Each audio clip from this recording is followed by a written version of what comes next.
네, 유명한 말씀죠. 우리가 다 아는 그 홍해의 기적을 이제 말씀하는 그 본문이 오늘 본문 출애굽기 14장입니다. 하나님께서 홍해를 가르셨죠. 홍해를 가르시고 이스라엘 백성들은 마치 마른 땅을 걷는 것처럼 그 바다를 건넜습니다.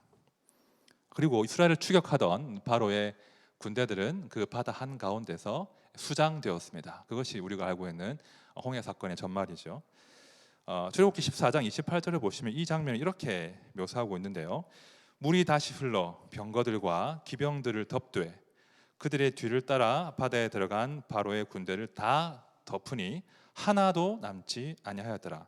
자, 30절도 보십시오. 그날에 여호와께서 이같이 이스라엘을 애굽 사람의 손에서 구원하시매 이스라엘이 바닷가에서 애굽 사람들이 죽어 있는 것을 보았더라. 자, 이스라엘의 완벽한 승리였고 이집트 애굽의 완벽한 패배입니다. 그렇죠? 더 정확하게는 하나님의 완벽한 승리, 바로의 완벽한 패배입니다. 사실 출애굽기 전반부는 이렇게 우리가 하나님과 애굽왕 그 바로 사이의 전쟁, 전투 이런 개념으로 이해하시면 참 쉽습니다. 바로는 끝까지 이스라엘 백성들을 자기의 종으로 잡아두려고 했죠. 하지만 하나님께서는 이스라엘을 구원하셔서 이스라엘과 더불어서 하나님 나라를 건설하고자 하셨습니다.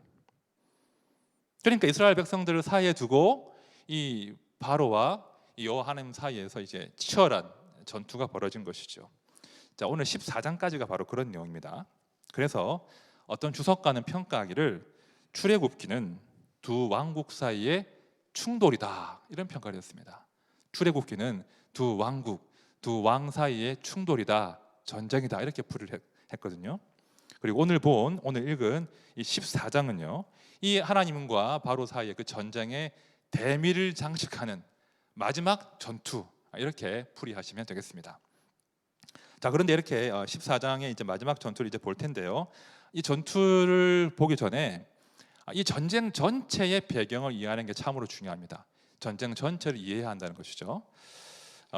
자, 일단 출애굽기 1장으로 돌아가서요. 1장 7절 한번 보십시오. 전쟁 전체 배경을 알기 위한 중요한 대목이 1장인데요. 1장 7절을 제가 읽습니다. 이스라엘 자손은 생육하고 불어나 번성하고 매우 강하여 온 땅에 가득하게 되었더라. 자, 증언하기를 애굽으로 이주한 백성들이 크게 번성했다고 합니다. 그렇죠? 이건요, 자연스러운 생육과 번성으로 해석하시면 안 됩니다. 당연히 하나님의 언약의 성취인 것입니다. 창세기 46장을 보시면요, 이 야곱이 아들 총리의 소식을 듣고 이제 애굽으로 이민 가는 장면이 나오거든요. 그 이민을 갈 때 하나님께서 이렇게 야곱에게 말씀하십니다. 46장 창세기 46장 3절입니다. 하나님이 이르시되 나는 하나님이라 내 아버지의 하나님이니 애굽으로 내려가기를 두려워하지 말라. 내가 거기서 너로 큰 민족을 이루게 하리라. 하나님께서 거듭 아브라함과 이삭과 야곱에게 하시는 그 약속을 지금 성취하신 것입니다. 하나님께서 그 말씀하신 것을 착착 이루어 가시는 장면이 1장에 지금 출애굽기 1장에 나와 있는 것이죠. 그런데 그 1장에서 문제가 발생해요. 어떤 문제가 발생하는 거 아니? 이스라엘 백성들은 생육하고 번성해서 언약이 성취가 되었는데 요셉을 알지 못하는 새 왕이 일어나서는 이스라엘 백성들을 학대하기 시작하는 거예요. 요셉을 알지 못하는 새 왕, 어떤 왕이겠습니까? 주석가가 이렇게 설명합니다. 요셉 당시와는 다른 새로운 애굽 왕조가 들어섰다는 거예요.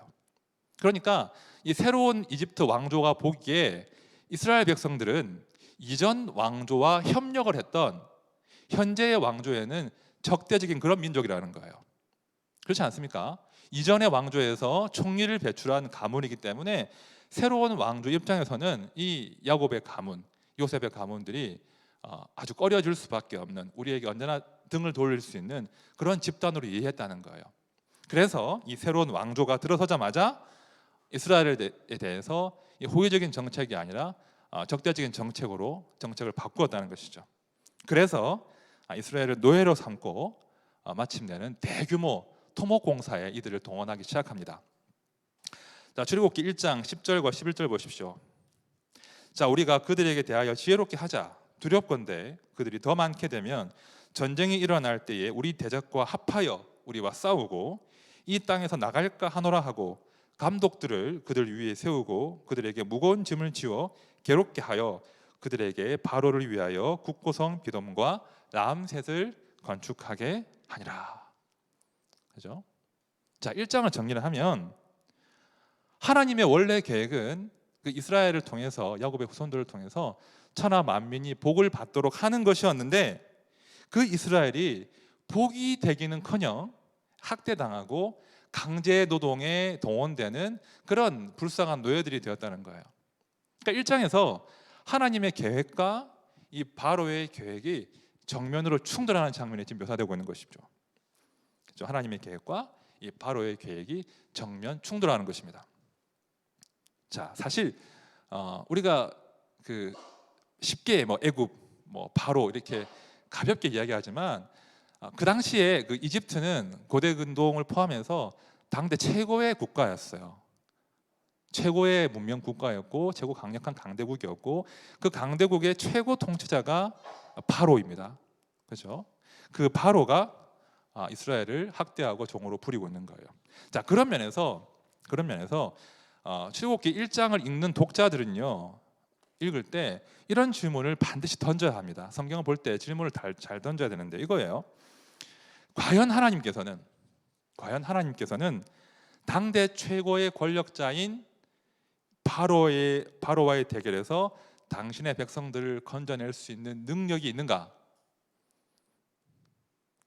이 질문을 던져야 한다는 거예요. 그죠? 쉽게 말해서 바로가 이길까? 하나님이 이기실까? 과연 하나님이 바로를 이기실 수 있으실까? 그 질문을 던지고 1장을 봐야 된다는 거예요. 사실은 이 질문이 여러분들은 다들 너무 뻔하기 때문에 무슨 저런 엉뚱한 질문을 하시나, 당연히 하나님이 이기시지, 그렇게 답을 하실 거예요. 그런데 여기 해석의 함정이 있어요. 우리는 답을 알고 있다는 거예요. 우리는 이미 성경 전체 드라마를 알기 때문에 하나님께서 바로를 꺾으실 것을 알아요. 당연히 하나님이 이기시지, 우리는 스토리의 전부를 알고 있지. 그것이 우리의 이제 해석의 한계인데요. 그런데 중요한 것은 그 당시의 전쟁의 당사자들은 그 말에 동의하지 않는다는 거예요. 그 당시에 전쟁의 당사자들은 하나님이 이기실 것이라고 믿지 않았다는 거예요. 놀랍지 않으세요? 그랬습니다. 자, 먼저 바로의 입장을 한번 볼 텐데요. 자, 출애굽기 5장 1절과 2절 보십시오. 바로가 어떻게 생각했는지. 그 후에 모세와 아론이 바로에게 가서 이르되 이스라엘의 하나님 여호와께서 이렇게 말씀하시기를 내 백성을 보내라. 그러면 그들이 광야에서 내 앞에 절기를 지킬 것이니라 하셨나이다. 자, 바로가 답합니다. 바로가 이르되 여호와가 누구이기에 내가 그의 목소리를 듣고 이스라엘을 보내겠느냐? 나는 여호와를 알지 못하니 이스라엘을 보내지 아니하리라. 바로가 어떻게 이야기합니까? 나는 여호와를 알지 못한다. 나는 내 노예를 포기할 마음도 없다. 이렇게 지금 이야기하는 거예요. 이것이 바로의 기본 입장이었어요. 바로는 너희들의 신이 난 누군지 모르겠고 혹시 나한테 싸움을 걸어와도 내가 이길 거야 라고 지금 이야기하는 거예요. 그래서 아주 방자하게 나는 여호와를 알지 못한다. 외람되지만 무슨 듣보잡이냐 이렇게 이야기한 거예요. 바로가요, 방자하게 그 모든 권력을 등에 입고 이집트의 모든 신들을 총동원한 나를 누가 감히 이긴다는 거야? 여호와가 누구냐? 이것이 이 전쟁을 대하는 바로의 입장이었습니다.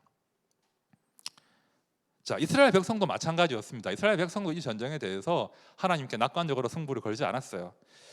자, 출애굽기 같은 5장인데요 21절을 보십시오. 제가 이 대목을 세 번역으로 읽어볼게요. 5장 21절을. 그들은 이렇게 말하였다. 주님께서 당신들을 내려다보시고 벌을 내리시면 좋겠소. 당신들 때문에 바로와 그의 신하들이 우리를 미워하고 있어. 당신들은 그들의 손에 우리를 죽일 수 있는 칼을 쥐어준 셈이요. 이스라엘 백성들의 반응이 이해가 되십니까? 지금 원망하고 있잖아요. 왜 괜히 우리의 그 왕이신 바로 앞에 가서 하나님 이야기를 꺼낸 거냐? 당신들이 하나님 이야기를 꺼내는 바람에 우리가 죽게 생겼다. 싸워봤자 이기지도 못할 것인데 왜 싸움을 걸어서 바로의 심기를 건드렸느냐? 왜 그의 손에 우리를 죽일 수 있는 칼을 쥐어준 거냐? 하면서 이 전쟁에 대해서 비관하고 있습니다. 못 이긴다는 거예요. 자, 그런데요, 모세는요 어땠을까요? 모세 역시 하나님의 전쟁에 대해서 낙관적으로 전망하지 않았습니다. 자, 같은 5장 22절과 23절을 보십시오. 모세가 여호와께 돌아와서 아뢰되 주여 어찌하여 이 백성이 학대를 당하게 하셨나이까? 어찌하여 나를 보내셨나이까? 내가 바로에게 들어가서 주의 이름으로 말한 후로부터 그가 이 백성을 더 학대하며 주께서도 주의 백성을 구원하지 아니하시나이다. 그렇죠? 모세 역시 마찬가지였습니다. 하나님 지금 뭐 하시는 겁니까? 과연 이길 수는 있는 겁니까? 왜 구하지 않으십니까? 바로도 이스라엘 백성들도 모세도 이 전쟁을 낙관하지 않았어요. 이것이 이 전쟁에 대한 초기의 반응들이었습니다. 바로는 당연히 내가 이길 것이라고 생각했고 이스라엘 백성과 모세는 이 전쟁에 대해서 불안해했습니다. 과연 우리가 바로의 손에서 해방될 수 있을 것인가? 과연 가능할까? 하나님은 멀리만 계신 것 같고 지금 하나님의 구원의 손은 보이지 않고 우리의 고통과 신음에 무관심해 보이고 내가 아는 한, 모세가 아는 한 바로의 군대와 그 능력은 막강하다는 거예요. 과연 하나님께서 우리를 이 손에서 건져낼 것인가? 전쟁 초기에 모두를 휩싸고 있던 불안과 두려움이었다는 겁니다. 과연 이 전쟁에 승산이 있는 것인가? 다시 질문을 보십시오. 처음에 질문이죠. 과연 하나님은 당대 최고의 권력자인 바로와의 대결에서 당신의 백성들을, 우리를 건져낼 능력이 있으신가? 이 질문을 하면서 출애굽기를 봐야 된다는 거예요. 자, 이제 하나님께서 답을 하실 차례겠죠? 답을 하십니다. 그 답이 나와 있는 곳이 6장이에요. 자, 6장 5절부터 7절까지 말씀을 우리 함께 읽도록 하겠습니다. 시작. 이제 애굽 사람이 종으로 삼은 이스라엘 자손의 신음 소리를 내가 듣고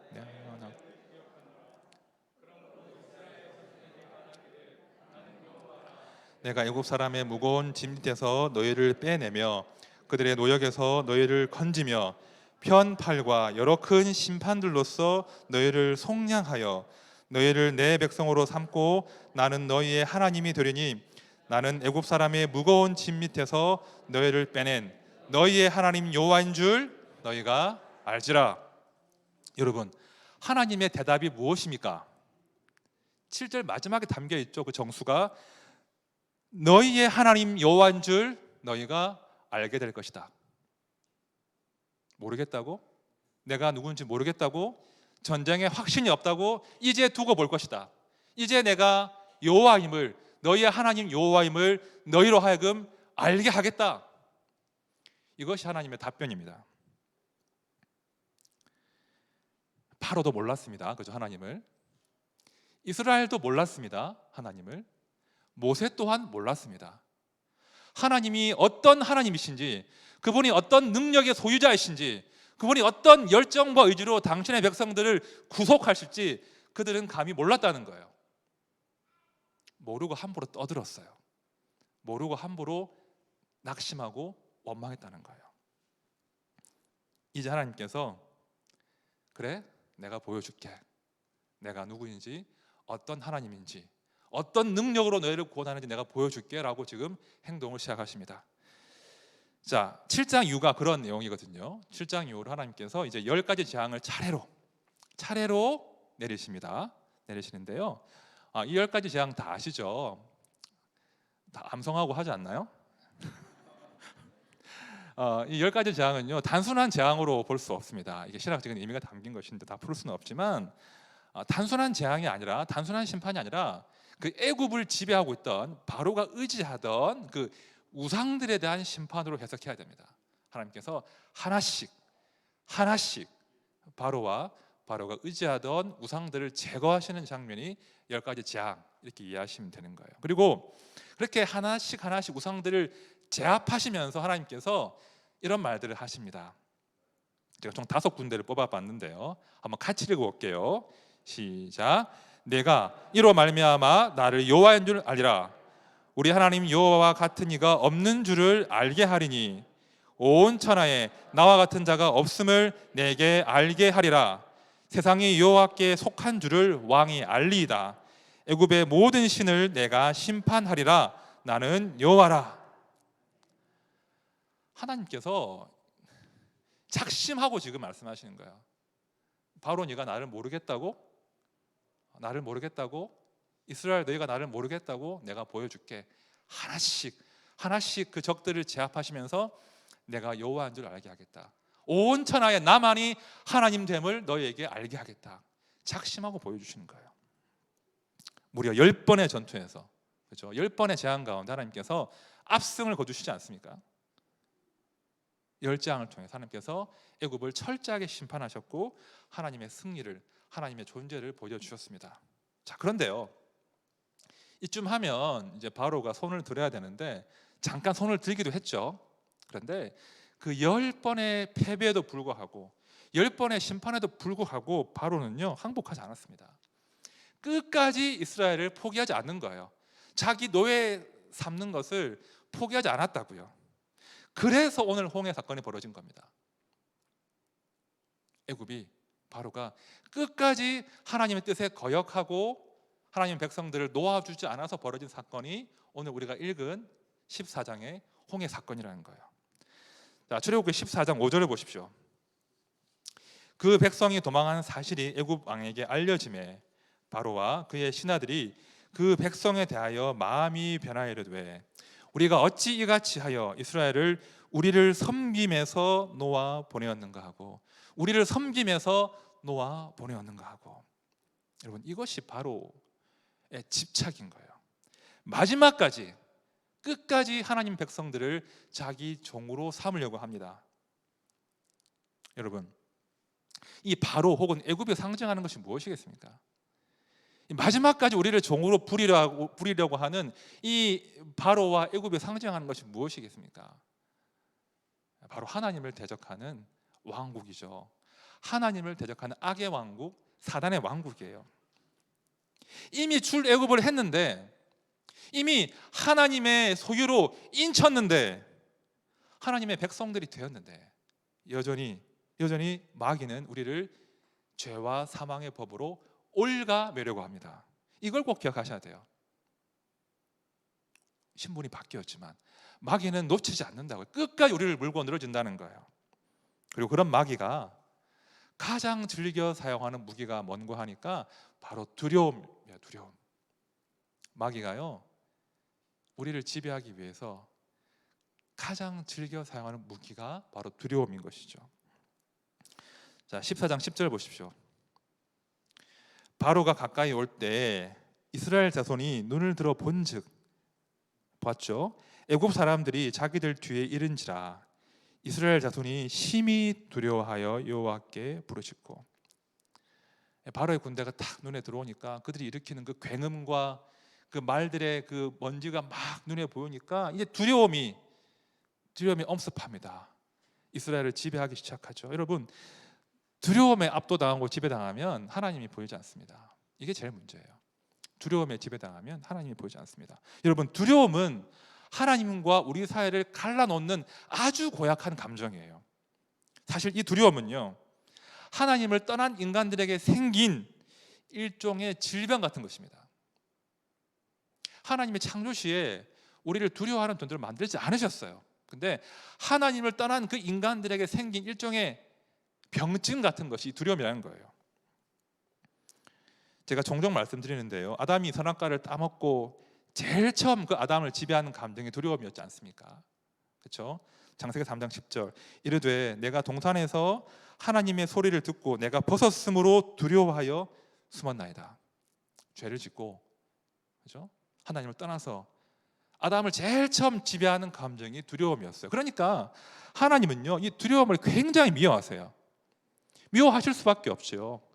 하나님을 떠난 인간들이 이 두려움에 지배당하는 것을 하나님 너무나 싫어하시고 미워하시고 안타까워하신다는 거예요.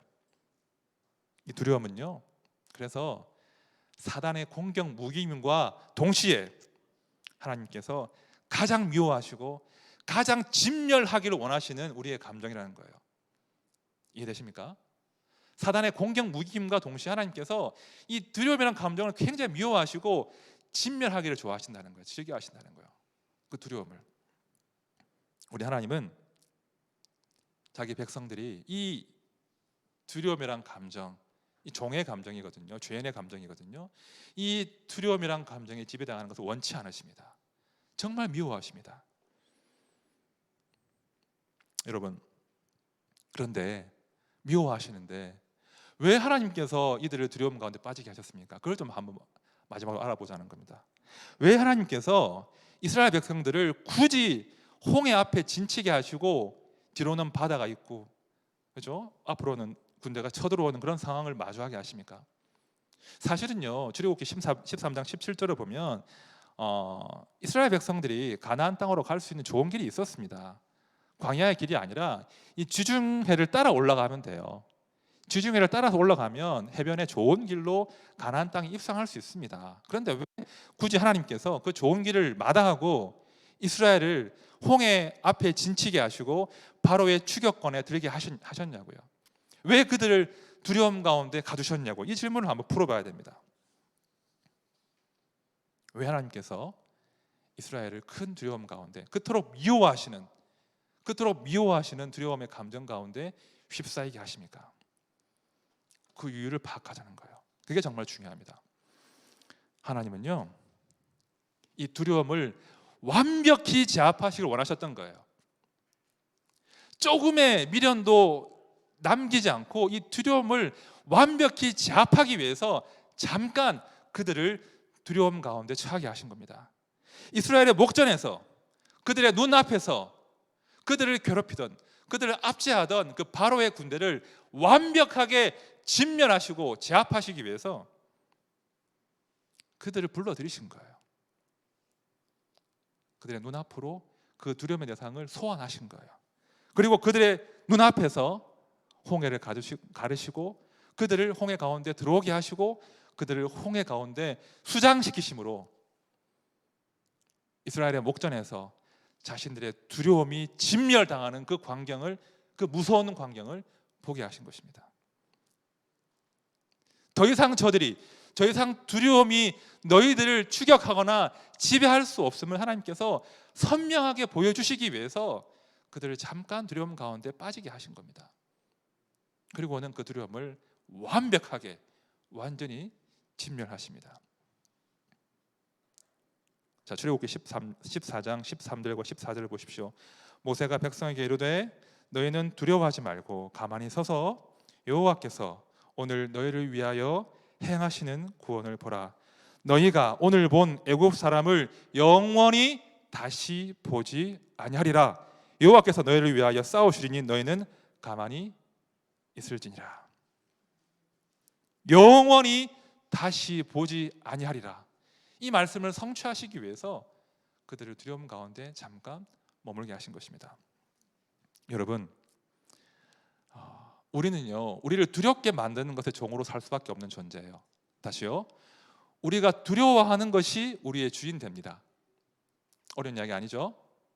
우리가 두려워하는 그것이 우리의 감정을 요동치게 만들고 우리를 지배한다고요.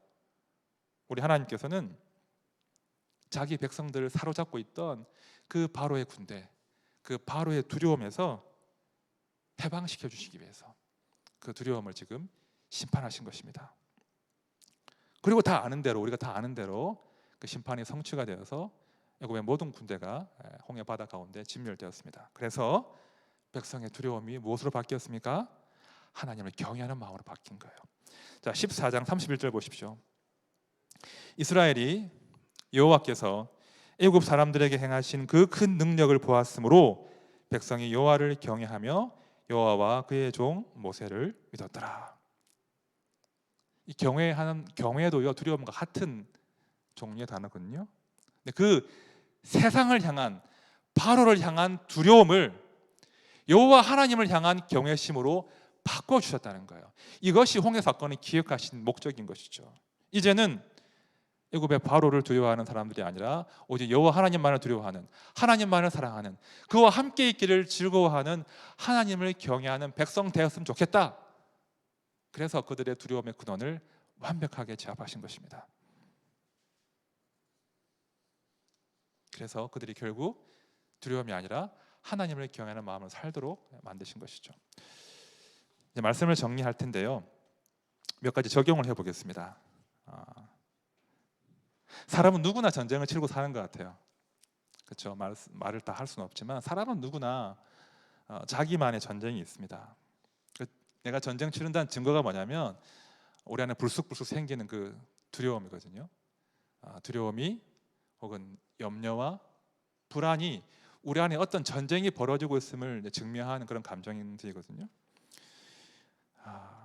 그런 두려움이 우리를 지배하면 아주 이제 하나님마저도 우리가 이제 보지 못하는 지경이 되죠. 나는 이기지 못할 거야. 나는 극복할 수 없을 거야. 하나님이 지금 나타나셔도 나는 이거 극복하지 못할 거야. 하나님 나서도 안 될 수도 있어. 소용없는 일이야.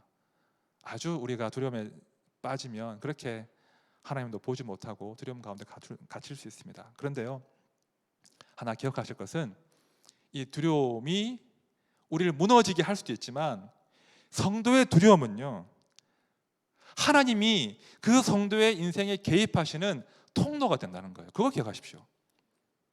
성도가 두려움 가운데 빠지면 하나님께 알람이 울리는 거예요. 여러분, 성도가 하나님의 성도가, 하나님의 백성들이 두려움 가운데 빠지면 하나님이요, 자존심이 상하는 일이지 않겠습니까? 무슨 말씀인지 아시겠어요? 내 자녀가 내가 있음에도 불구하고 염려하고 근심하면 엄마 아빠가 얼마나 자존심 상합니까? 같은 이치예요. 하나님의 백성들이 두려움 가운데 빠져 있으면 그것은 우리가 넘어지려는 그런 신호가 아니라 하나님 이제 우리 인생에 개입하신다는, 개입할 때가 되었다는 신호탄 같은 거예요. 너 두렵니? 너 두렵니? 그래, 내가 이제 나설게. 성도의 두려움은 하나님이 우리 인생에 개입하신다는 증거가 됩니다. 신호탄이 됩니다. 그래서 구약 성경을 보면 하나님이 지속적으로 하신 말씀이, 명령이 두려워하지 말라였습니다. 제일 빈번한 명령이 두려워하지 말라였어요, 구약 성경에서. 그리고 따라 나오는 말씀이 있죠. 내가 너와 함께 하지 않니? 내가 너의 하나님 되지 않니? 너는 내 백성이지 않니? 두려워하지 말라. 내가 너와 함께 함이라. 알티라 이트카니. 이게 히브리어인데요, 제가 히브리어 잘 못하거든요. 못하는데 이거 하나는 외우고 있어요. 따라해 보시겠습니까? 알티라 이트카니. 예, 두려워하지 말라. 내가 너와 함께 함이라. 알티라 이트카니. 하나님이 지속적으로 당신의 백성들을 향해서 두렵니? 두려워하지 마. 내가 너와 함께 함이야. 내가 너와 함께 한다. 두려움은 우리 인생에 하나님이 개입하시는 통로가 됩니다. 그걸 꼭 기억하십시오. 여러분, 우리가 신앙생활을 한다는 것이 뭡니까? 내가 다 예상할 수 있고 내가 다 통제할 수 있는 그런 것이 신앙생활입니까? 그게 아니지 않습니까?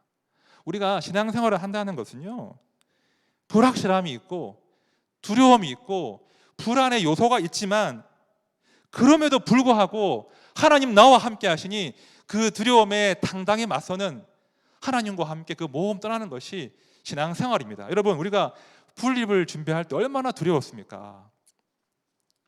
그런데 분립 참여하셨잖아요.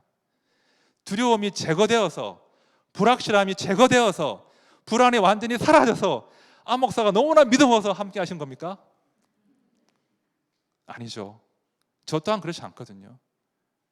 두렵지만, 불안이 상존하지만, 염려가 있지만 하나님 나와 함께 하시기 때문에 감히 이 모험을 감행하는 거예요. 그것이 성도의 삶인 거예요. 분립 초기 얼마나 혼란스럽습니까? 오늘도 제가 참 부끄러운 경험들을 많이 하는데 제가 좀 잘 결정하고 불안을 잠재워야 되는데 너무 느린 거예요. 제가 이렇게 느릴 수가 없네요. 불확실함이 늘 상존합니다. 에이, 불확실하고 못 쓰겠네, 그러시면 안 된다는 거예요. 그 불확실함 때문에 성도의 삶이 신나는 거예요.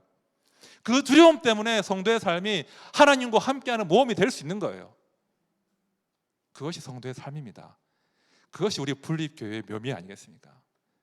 여전히 불확실하고 여전히 정리가 되어 있지 않고 여전히 통제 불능인 것들이 많이 있지만, 그렇기 때문에 우리는 우리와 함께 하신 하나님을 갈망할 수 있고 기대할 수 있는 것입니다. 그런 도전 가운데서 우리는 하나님의 일하심을 보게 된다는 거예요. 내 예상을 벗어나서, 내 통제를 벗어나서 하나님의 일하심을 볼 수 있습니다. 그리고 하나님을 알면 알수록 하나님을 더 누릴 수 있고 더 즐거워할 수 있습니다. 이것이 신앙생활의 묘미인 것이죠. 그래서 혹시 내 인생 가운데, 가정 가운데 두려움의 파도가 몰려오시거든, 이제 하나님이 나에게 오실 차례이구나. 제자들이 그 풍랑에 있는 바다 위에서 예수님을 경험하지 않았습니까? 이제 하나님이 나에게 걸어오실 차례구나. 그런 믿음으로 그 두려움을 하나님과 함께 모험 떠나는 기회로 삼으시길 바랍니다.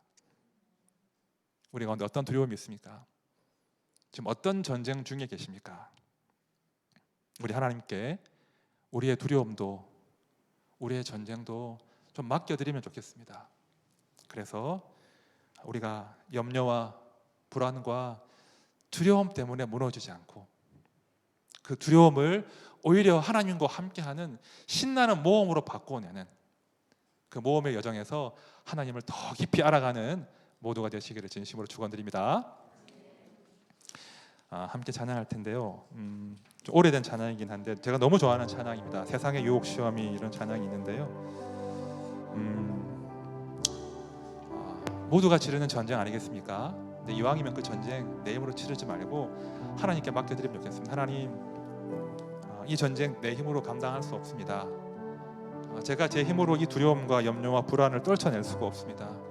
제가 제 힘으로 하나님 백성다운 삶을 살아낼 수가 없습니다. 주님, 저를 도와주십시오. 이 전쟁의 주인이 되어 주십시오. 그런 갈망으로 함께 이 찬양 올려드리겠습니다. 세상의 유혹 시험이.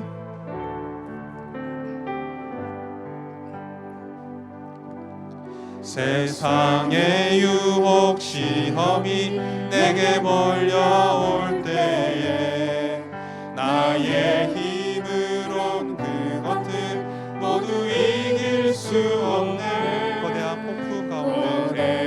폭풍 가운데 위축된 나의 영혼, 어찌할 바를 몰라 헤매이고 있을 때 주를 찬양, 손을 들고 찬양. 전쟁은 나에게 속한 것 아니니 주를 찬양, 손을 들고 찬양. 전쟁은 하나님께 속한 것이니 거짓과 속임수로 가득 찬 세상에서 어디로 갈지 몰라 머뭇거리고 있네.